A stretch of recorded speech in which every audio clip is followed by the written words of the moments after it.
रसमलाई करण्यासाठी 1 लिटर गाईचे दूध घेतलेले आहे आणि उकळायला ठेवलेले आहे। तुम्ही बघू शकता उकळी आलेली आहे। 2 चमचे विनेगर घालून घ्यायचं आहे। 1 चमचा घालून घेतल्यानंतर थोडंसं हलवून घ्यायचे छान।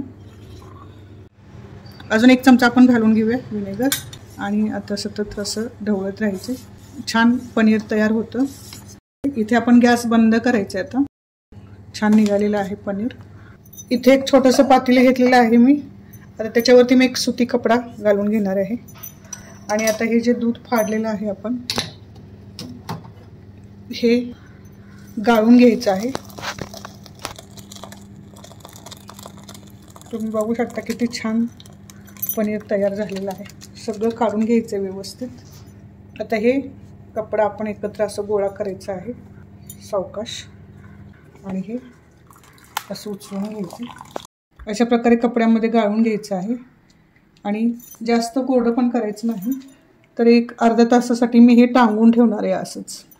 तर आपण गाठ मारून टांगून ठेवूया। अशा प्रकारे मी टांगून ठेवले। हे असं दाबून तुम्ही यातलं पाणी काढू शकता।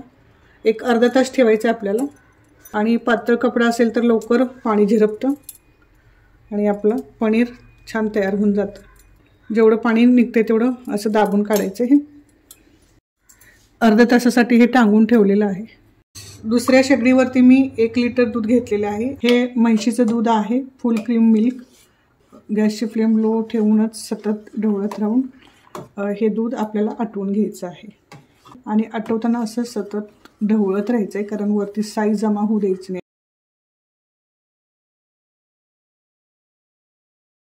1 लिटरचं अर्धा लिटर दूध झालेलं आहे, म्हणजे घट्ट पण झालेलं आहे।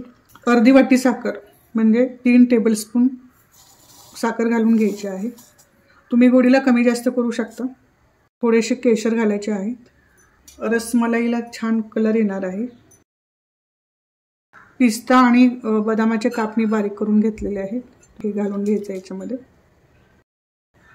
आणि छान हलवून घ्यायचे साखर विरघळेपर्यंत। तुम्ही केशरच्या जागी फूड कलर सुद्धा यूज करू शकता कलरसाठी।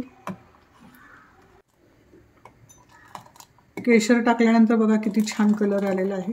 आता इथे मी गॅस बंद करते। आता हे आपण पोटली खोलून बघायचं आहे आणि हे पनीर एका प्लेटमध्ये काढून घ्यायचे।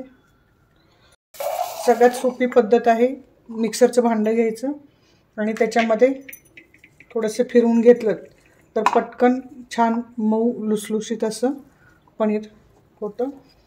मिक्सरमधून फिरवून घेऊया आपण आता खोलून बघूया। छान झालेले मऊ। आता मी प्लेटमध्ये काढून घेते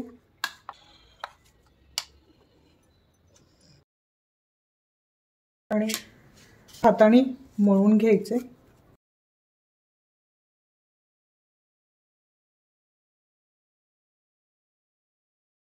याचे छोटे छोटे गोळे करायचे, हलक्या हाताने असे गोळे। त्याच्यामध्ये मी पत्री खडी साखरचा खडा मी टाकणार आहे आणि हे बंद करून झाल्यानंतर मग असं गोल करणार आहे।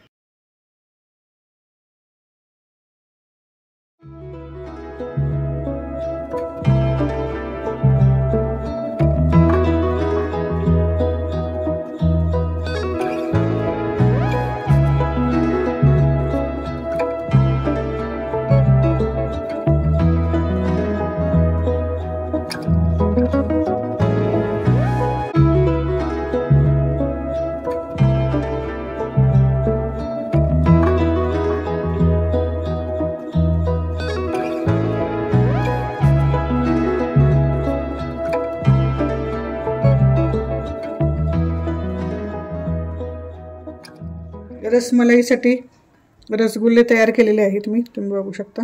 गोल आकार दिलेला आहे मी, छोटे छोटे केलेले आहेत। आता आपण चासणीमध्ये टाकून घेऊया। कुकर घेतलेला आहे आणि 1.5 वाटी साखर घालून घेते। 3 वाटी पाणी घालणार आहे। थोडीशी वेलची पूड टाकते मी। कुठल्याही प्रकारचा पाक नाही करायचा याच्यामध्ये, छान उकळी येऊ द्यायचे. रसगुल्ले चासणीमध्ये सोडायचे आहेत. कुकरचं झाकण लावून घ्यायचे.